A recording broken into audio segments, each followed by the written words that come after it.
This hat, it ain't no telling how old it is. I used to go to flea markets and I'd come up on them and look inside, and they'd be a Stetson that'd say 3X or 5X beaver, and they made out of real good quality stuff. And I had several of them, and my nephew Michael Young, back in the early 90s, he would come by and I'd give him a hat. So he had a couple of my old hats, and he moved out of this hat. If you'll see these holes in it, I'd like to tell you that was where I was feuding with the Hatfields and McCoys, or fighting Indians with arrow holes, but that's not really bullet holes or arrows.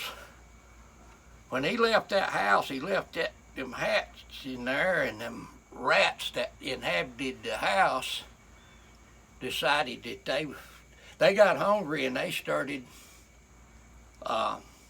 gnawing holes in the hat. So that's not, I'd like to tell you something noble like that's a bullet hole, but it ain't. That's where a rat chewed a hole through there. And a hungry rat will just about eat anything. In the wintertime, our old fellowship hall in our church, I'd go in the bathrooms after a cold winter night, and there'd be a bar of soap, and the rat would be done gnawed on the soap.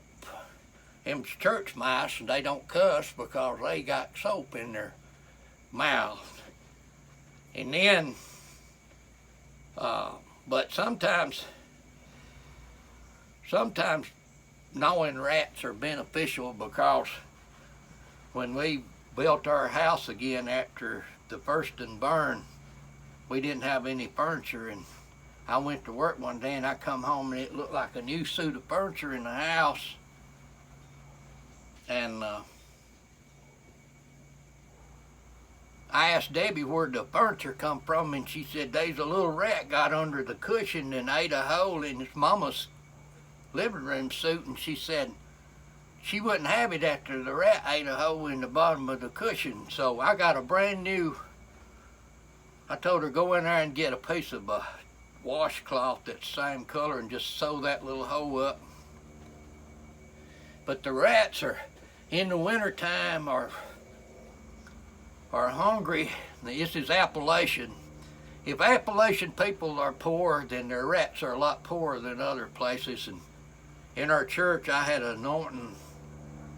my anointing oil, olive oil, and I would anoint people, pray for them, and I left the lid off of the anointing oil, and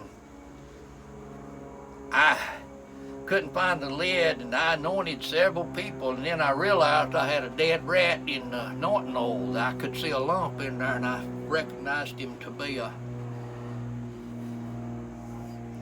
dead rat in there, and I didn't get too many takers on praying for them anymore. They wouldn't come up and get anointed. They was afraid I'd have a rat in my anointing oil. But I was going to tell you about Appalachia and old hats and hungry rats.